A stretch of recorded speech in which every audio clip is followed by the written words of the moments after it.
Henry belongs with me. Queen Catherine de Medici hated Diane de Poitiers for stealing her husband, King Henry. Still, Diane flaunted the affair in the Queen's face. But when Catherine got revenge, it was jaw-droppingly brutal. Born into an aristocratic family in January of 1500, Diane grew up wanting for absolutely nothing and had close ties to the French throne. Her father, Jean de Poitiers, was one of the most cunning nobles of his day, and Diane had inherited his intelligence and his ambition, two very dangerous things for a woman of the time to possess. When Diane was only 15 years old, her well-to-do family put her on the marriage market, hoping to cart their girl off into an advantageous match. Their plan worked too well, and Diane caught the eye of Louis de Breze, a grandson of the old King Charles VII. They married in 1515, with the de Poitiers rejoicing in the huge fish they had snagged for their daughter. While the barely teenage Diane was naive and obedient to her parents' wishes, her wedding was a horror story. After all, her new husband was almost 40 years older than her, and for the life expectancy of the day, practically had one foot in the grave. For a beautiful, sprightly girl like Diane, it must have been like a prison sentence, so maybe that's why she began to act out in a big way. By this point, Diane was famous around town for her boundless energy, and her marriage to Louis increased that nervous activity tenfold. In 1523, just as Diane might have been about to settle down as a married woman, her life got ripped apart. Her husband Louis, ever the obedient royalist, uncovered a plot against the current king, Francis I, and exposed the men involved. Only he wasn't aware of one very crucial detail. Diane's father, Jean, was right in the middle of the plot.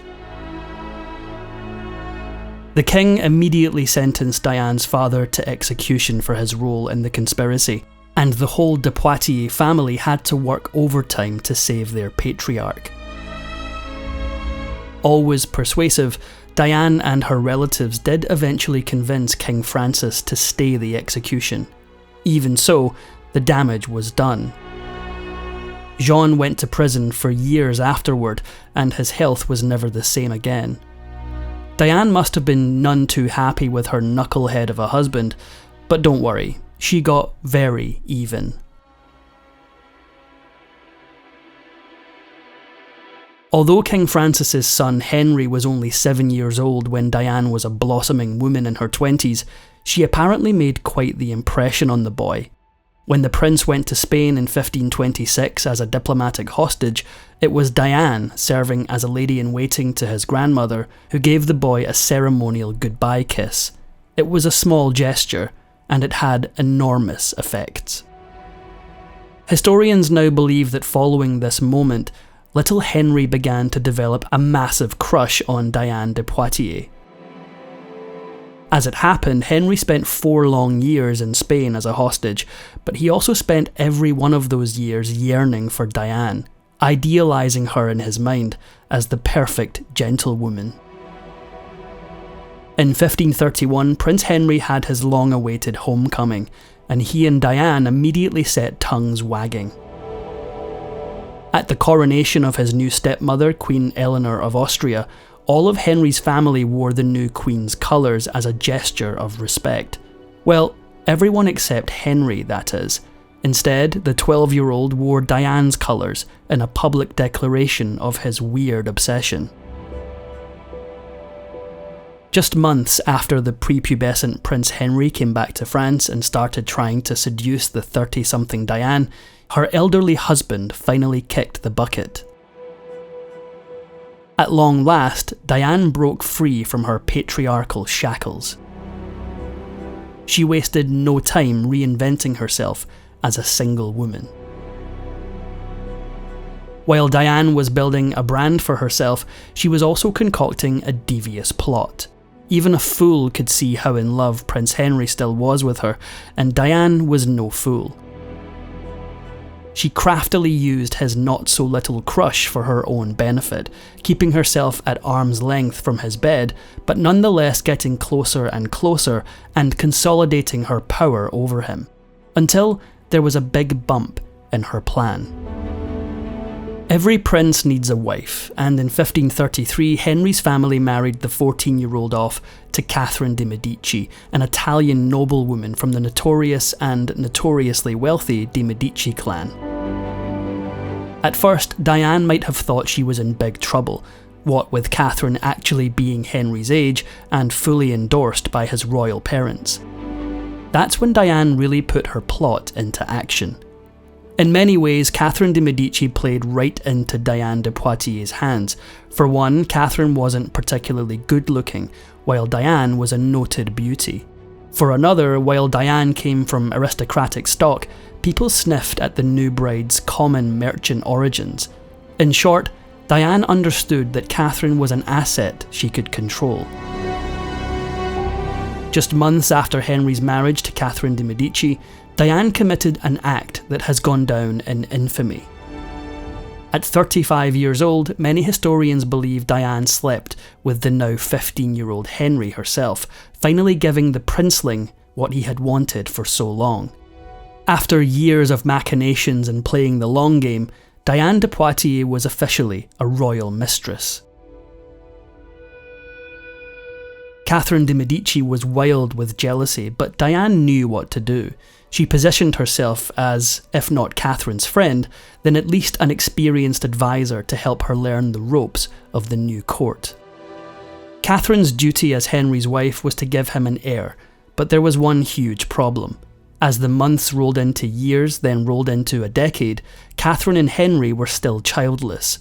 This was actually very bad news for Diane too, who feared having to ingratiate herself with a new queen if there was a royal divorce. Diane started recommending all sorts of fertility treatments for the increasingly despondent Catherine, including drinking mule urine. Throughout these years, Henry was still so glued to Diane's side, she had to start insisting that he go to Catherine and his marriage bed more frequently in the hopes that he could finally get a legitimate heir. In 1543, Catherine was pregnant at long last, and in January 1544 gave birth to a coveted boy, Francis. Incredibly, 9 other children followed in short succession, with Catherine pretty much constantly pregnant for over a decade afterward. But if Catherine thought this meant she'd gotten rid of Diane de Poitiers, she was wrong. With Catherine's fertility issues resolved, Henry proved his love to Diane with a grand gesture. In 1544, the same year Henry's first son was born, an enemy of Diane's at court accused her of being involved in a plot against the current King Francis I. As a result, Francis banished Diane from Paris, and Henry was absolutely furious. He and his followers left the royal court and went to Diane's chateau, with Henry refusing to even speak to his father for a year after that. In 1547, Diane got what she always wanted. That year, Henry's father died, making her boy toy the King of France. The minute he took the reins, Henry swooped Diane back up into the court's inner circle and banished many of the enemies who had exiled her before. Diane de Poitiers was on top of the world, which meant there was nowhere to go but down. Diane's reign as the Shadow Queen of France started out gloriously. She even got a legendary dig at the newly minted Queen Catherine de Medici. When the Pope sent Catherine the customary golden rose bouquet, a ceremonial floral sculpture, the head of the Catholic Church also made sure to include a pearl necklace just for Diane. As Diane settled in as chief mistress to the King of France, she took to the role like a duck to water. After all, she'd always been whip smart and had proven it by amassing a tidy fortune over the years. It was only natural then that Henry relied on Diane for advice, even getting her to write letters for him and signing them under a joint name. While Henry was giving Diane political power hand over fist, he staunchly kept Catherine de Medici away from his affairs. Then, mad with lust and love, Henry gave his mistress, not his wife, the literal crown jewels of France, infuriating Catherine. Then he went and gifted his favourite girl with the gorgeous Chateau de Chenonceau, a palace both Diane and Catherine had their eyes on. Never one for modesty, Diane immediately moved in and started throwing lavish parties, rubbing it in Catherine's face. To Catherine, this was the final straw. The gloves were now off, and it would be Diane's doom.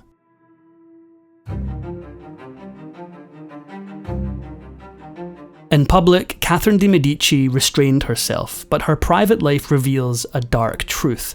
The Queen of France was spitting with bitterness at Diane. People always considered Diane a beauty, but as she grew older, she somehow still kept the glow of youth. Obviously, Diane had good genes to spare, but that didn't mean she wasn't getting a little external help on the side. Indeed, rumour has it that Diane would drink liquid gold in the hopes that it would provide her with eternal beauty. But just as Diane was about to turn 60, her whole world changed. In 1559, Diane was still living as a royal mistress and was attending a jousting tournament to watch her lover King Henry try and best all the men of his court. Naturally, the king was insultingly wearing Diane's signature black and white colours as he jousted, but on that day, karma was finally coming to get them. As Diane looked on at her knight in shining armour, she was met with the shock of her life. When the king faced the rookie Count of Montgomery, the upstart almost hit the monarch right out of his saddle. Annoyed, the king demanded they ride again so he could prove his dominance. He should have just walked away. The next run, Montgomery's lance splintered right into the king's face, and when the dust settled, horror reigned. In the next moments, Diane watched as Henry's face gushed with blood, and wooden splinters embedded themselves in his eye. The sight was so gruesome, the hardened Diane as well as Catherine de Medici and her son Prince Francis all fainted the minute they realised what they were seeing. Attendants immediately rushed to the fallen king and brought him to a doctor. The news was gut-wrenching. 5 splinters of the lance had buried themselves in his head, and one in particular had pierced through his eye and into his brain. The next few days were agony for everyone involved. As King Henry's life hung in the balance, Diane de Poitiers was nowhere to be found. Catherine de Medici had taken full control of the situation, and Diane kept away from Henry's sickbed for fear that Catherine would embarrassingly dismiss her anyway. Despite not being able to see her lover, Diane likely held out hope that since Henry survived the initial blow of the lance, he would pull through. And for a while, it looked like the king would indeed make a miraculous recovery. Some days he could talk, he often listened to music, and he even dictated letters from his bed. Diane's prayers were coming true, until it took a cruel twist. In July, months after the jousting incident, Henry's health and mental state went into a decline, and he gradually lost everything: his sight, his sanity, and then his life on July 10th. Diane's constant companion had passed at the age of 40, and her rival Catherine de Medici was now the powerful Queen Mother to Henry's young, legitimate son, Prince Francis. Diane's influence at court depended completely on Henry's devotion to her, and after his passing she experienced a very rude awakening. Queen Catherine de Medici was in full-on vengeance mode, and she set her sights squarely on Diane. She not only forced the former mistress to give back those coveted crown jewels, but she also yanked back Diane's beautiful Chateau de Chenonceau. After watching Diane make a name for herself at court, Catherine had learned a thing or two about image management herself. In what was almost certainly a dig at Diane, as well as plain good propaganda, Catherine immediately took up an image of a broken lance as her emblem after her husband's death, the lance that Henry had decorated with Diane's colours at the time of the accident. The end of Diane de Poitiers' life was even more tragic than her fall from grace. After losing favour in court, the cunning woman knew it was game over, and she retreated into the background to her Chateau d'Annay, watching from afar as Catherine de Medici meddled in France's affairs. It's possible the great mistress could have made a comeback, only she didn't live long enough to stage one. Soon after King Henry II's untimely demise, Diane suffered a horrific fate that mirrored her lost lover. Ever the athlete, she stubbornly refused to stop riding horses with all the vim and vigour of a woman 40 years younger. And just like Henry, this stubborn arrogance cost Diane the ultimate price. In 1565, when she was 64, Diane was out riding when she fell off her mount, incurring enormous injuries. She never quite recovered. The infamous Mistress tried her best to keep going but died a year later, all while Queen Catherine de Medici was at the height of her powers in France. But this wasn't Diane's last indignity. Diane de Poitiers was an unforgettable historical figure, and that didn't end up serving her well. Hundreds of years after she died, her enemies got in one final blow. During the French Revolution, citizens opened up Diane's tomb, desecrated her remains, and then threw them in a mass grave along with other aristocrats of France's bygone age. This dishonour also opened up a stunning discovery.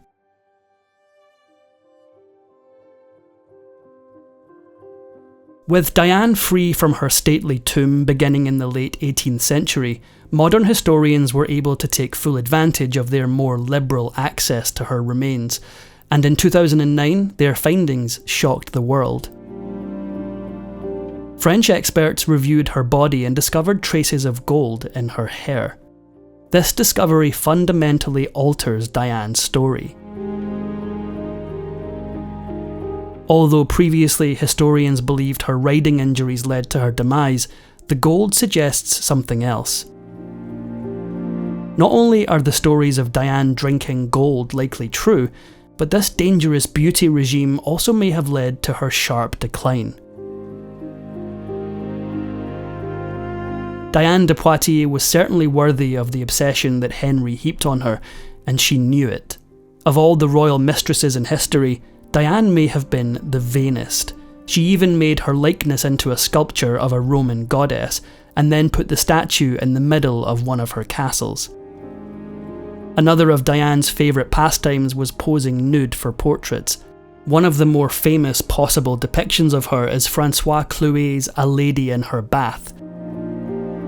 Although experts aren't sure whether the woman is Diane or Mary, Queen of Scots, many historians put their bets on Diane, partly because nude portraiture was just her thing.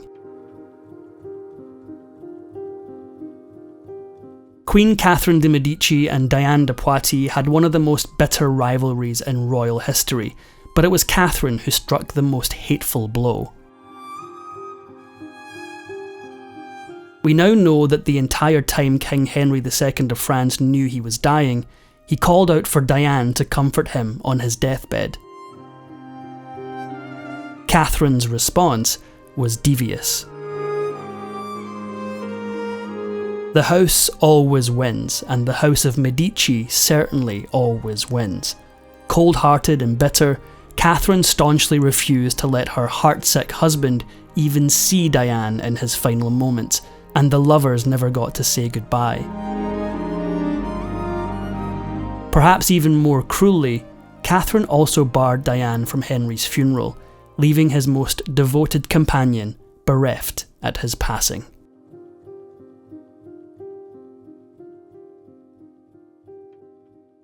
If you enjoyed this video, please give it a like and subscribe for more videos.